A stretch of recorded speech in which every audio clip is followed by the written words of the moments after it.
pangapura. Upama pun kakang ora adil nggone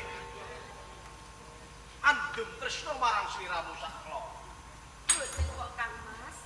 Anggen panjenengan andum katresnan bagi katresan kula kali sedherek kula niku adil sanget kok. Apa tenan? Injih, menika leres kok Kang Mas. Arumos kula boten bancindelan banjilan. Menika leres Kang. Gek mung tata gelar lair sliramu matur ana ngersanipun kakang. Boten.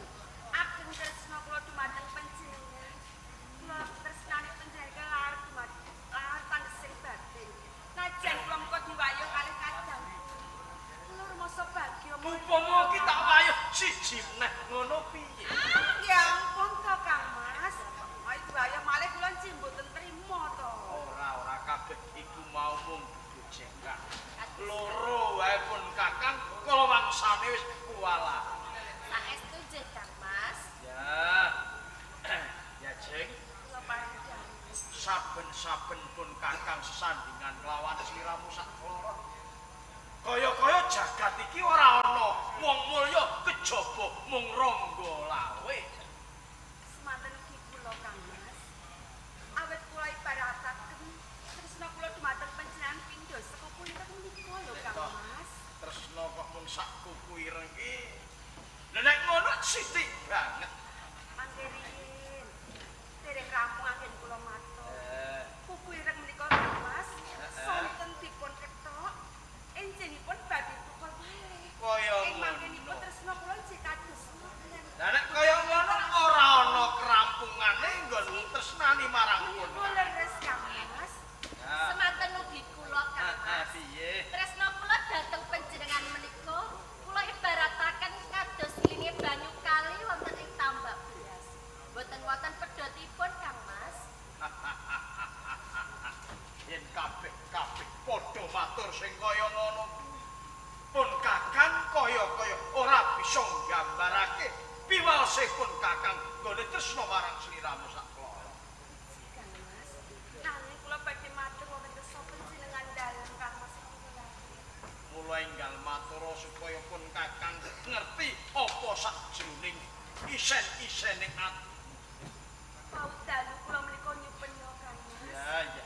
Kula panjenengan dhateng Tirtawati menika nembe mawon pesiar teh baita ing penang samudra Kang Mas. Iya, piye? Mboten mangertosi sangkan paraning dumadi. Samudra wae keterak ombak ingkang ageng sanget. Lanjut. Lajeng samudra baita menika golek Kang Mas. Baita golek ya. Kula dalah diajeng Tirtawati pikantuk pitulungan Kang Mas. Nanging Kang Mas. Nanging panjenengan kasat ing pandulu Kang Mas.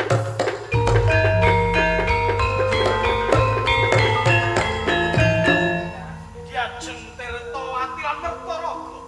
Kula paring Tak jaluk kanthi banget. Aja kebanter nggonmu bakas perkara impen jalaran. jalaran menawa Ana tetembungan impen kae kembange wong turu. Nanging impen kae yo iso tumus yo iso ora. Nah, sliramu tak jarwani. Sakjroning impen iku mau pun kakang bakal merdekake. wedinipun menapa Kang Mas? Pun kakang lan sliramu nitih baita kena ombak kang gedhe baita satemah kolek satemah baita kerep sing kasat netra mung sliramu sakloro. Tegese pun kakang kuwi jejering pengayoman ana ing kabupaten. Lah banyu kae yo bisa nguripi yo bisa mateni setegese pun kakang dadi pengayoman. Kuwi kudu setiti lan ngati-ngati kudu tumindak sing adil jalaran. Yen pun kakang ora tumindak sing adil, kabeh iku mau bakal entuk. Para kawula sing padha nyacat marang pun kakang ora kasat ing mitra. Pun kakang kuwi saben-saben ana sawijining kawula sing matur pun kakang tetep ninggalke jagat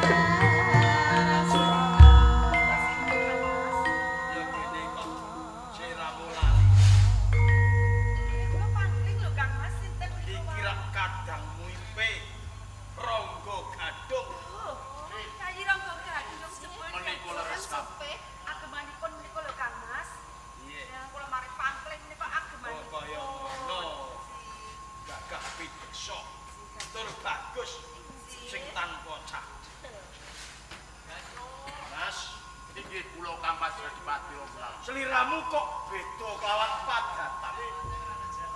Sing tegese beda kelawan padatan. Rikala semono pun Kakang ninggalke sliramu ana ing Gunung Arjuna. Sing tegese sliramu padhepok ana ing Gunung Arjuna. Ki kula wentah kelawan Baporsi Supamansa. Saiki katon diwasa turga. Nganai-nganai banget. Nggonmu nyandang penganggo kuwi kok wis padha kelawan piyayi-piyayi ana ing negara Majapahit lan Kabupaten Tuban. Menika leres Kang Mas Adipati Rombla. Nyuwun pangapunten saderengipun. Iya. Jalaran panjenengan menika boten mangertosi menawi kula sak wedal sak menika sampun penyandang kados mekaten. Nanging kula badhe taoske mateng pedhe. Perkara apa? Ing kalenggan menika kula sampun dados senopati wonten ing kraton Majapahit. Senopati ing Majapahit.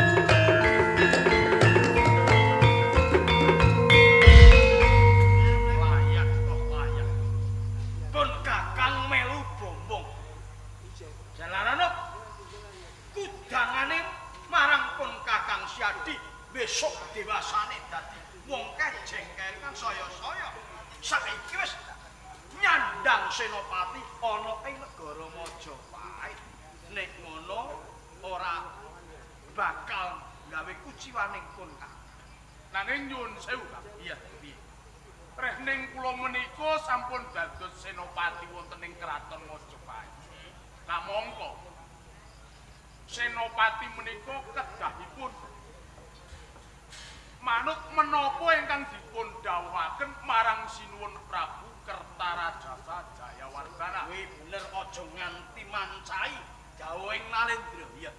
Kula kanthi menika ngantos kula minggah wonten ing Kadipaten Tuban. Kula kepengin ngemutaken dumateng Kang Mas Ranggalawe jalaran panjenengan menika sampun wantun balela wonten ing kraton Majapahit. Iya. Setane Siadi kalenggan iki diutus lawan Lesa Dalem Kertarjasa Jayawardhana ratu ing Majapahit. Leres. Sepisan ngemutke sing kaping pindho gelem ora gelem Siadi kudu bondo kelawan pun Kakang sowanke negara ing Majapahit. Menika leres Kang Mas. Ya, tak regani. Yo ngene iki sing dening watak senopati. Nanging sliramu tak jarwani. Apa to sebabe? Pun Kakang nganti wani mbalela Ngersa Dalem. Dalaran ratu ing Majapahit kae kurang adil. Apa sebabe kok kaya ngono? Adeke Majapahit kae dudu nampi. Dudu nabrang sing madeg senopati ana negara Majapahit. Nanging dibuka tetep Ranggalawe sing dadi senopati ana ing negara Majapahit. Nanging barang negara Majapahit madeg saiki patih minulya ya Haryoman nampi kang diangkat dadi patih Amangkubumi ngrangkani Ngersa Dalem Sinuwun Prabu Kertarjasa Jayawardhana. Ora mung negara Majapahit iso ngadeg. Rubuhing Kediri tanpa wong tuamu ya wong tuaku Arya Wiraraja. Ora bakal negara Majapahit cuma jalaran. Kabeh iku mau sangka iku pratikele wong tuamu ya Rama Dipati Arya Wiraraja nanging kiwa semono. Wijaya ra ngerti kebecikan liyan. Nganti wong tuamu ya wong tuaku Arya Wiraraja disebrake ana ing Sumenep Katlah Demung Amanca negara. Apa ngono kuwi adil? Coba ya iso nampa perkara iki. Jenenge kowe iki watak ing prajurit. Aja nganti niwakake kabutuhan negara, nengenake kabutuhan pribadi. Yen pancen tetela kaya ngono, kudu ditindakke kanthi lair lan batinmu nanging sliramu pinangka prajurit ing Kraton Majapahit. Tampanono pusaka ligan pintukasku kelawan kowe. Yen pun Kakang nganti mati sangka tanganmu, aja sepisan-pisan nyekar kuburane pun Kakang.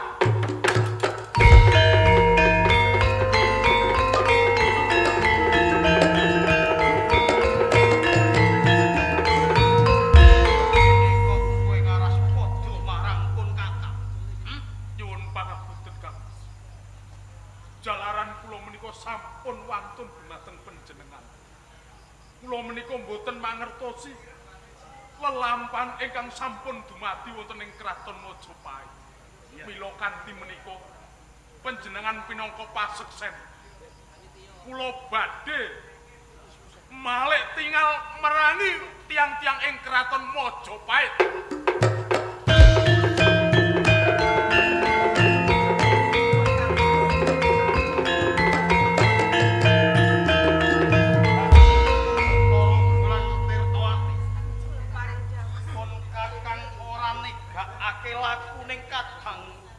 Sirangga mangsa borong Tuban tak nglapati lakune.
Sopo sing belani ya wong tuaku Arya Wiraraja.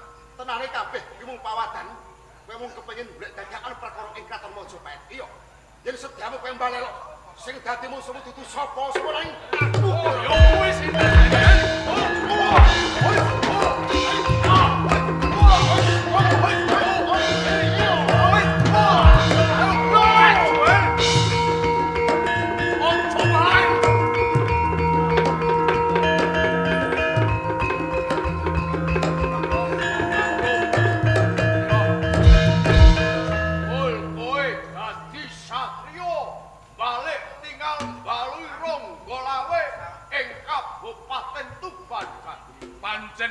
selai aku bakal merangi wong Majapahit. Mungsuhmu kudu senopati Majapahit kae iki kebodohan.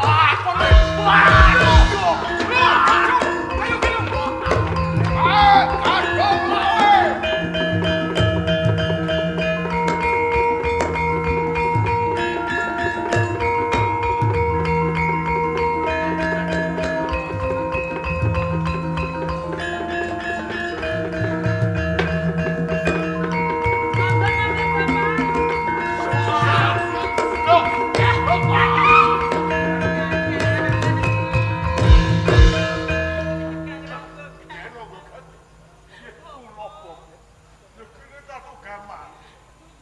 saking bujamanipun Kebon Abrang.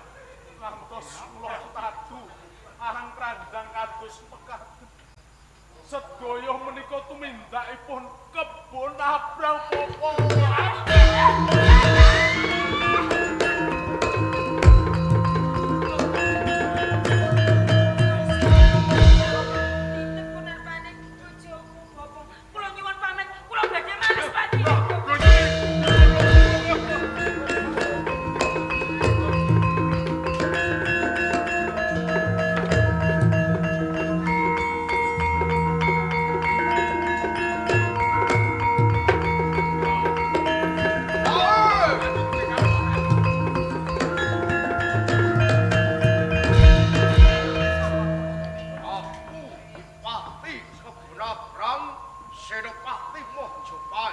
Jadi kowe kang aran Kebon Abrang sing mateni kelawan katresnanku ya bojoku. Kebon Abrang. Mangerti ya ya. Bebasan mili jroning getah. Mlebu metu saka ambekanku, tak cacan nganggo ototku tak pathoki kelawan balangku. Mula patine bojoku aku ora nrimake. Bakal tak wales Kebon Abrang. Ayo depono. Kaya ngono. Mati wis aduh.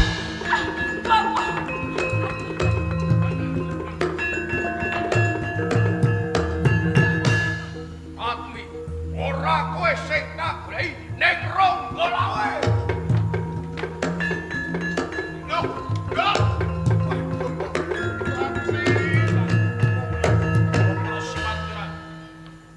Kadang IP kula pejah. Sinten ingkang mejahi? Kula sanestipun Bupati Papringan di Kebon Abrang niku pancen. Kebon Abrang tak monggo teh.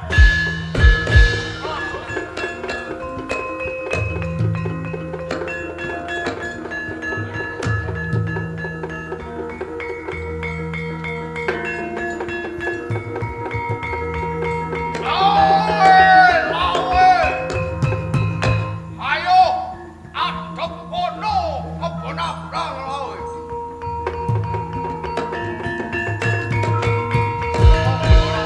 Ya iki sing tak enteni Nabrang. Tak jumbuh akhiri kala semana. Ana ing pendopo agung Majapahit. Lanyu-lanyu pangucapku. Kaya-kaya ora ana wong lanang kejaba mung Nabrang. Ronggolawe. Iya. Wiwitan hingga pungkasan iki nyawamu ana tangane Kebon Abrang. Tiba kosok balen kowe ra setitilan ngati-ngati nyawamu sing loncat saka ragam. Aisyah. Aja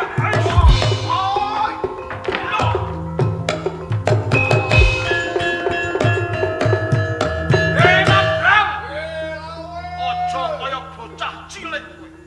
Lung gedel kulitmu kowe tinggal gelanggang colong playu. Kapara kowe kumpung ana ing kali tambak. Ayo kowe jeguro lawe. Ayo mentas Nabrang. Ayo jeguro lawe. Mentas Nabrang. Mentas aja takut.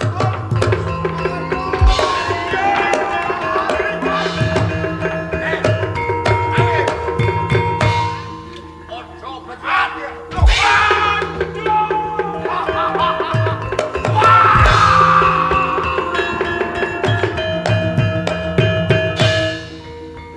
Lamban sampun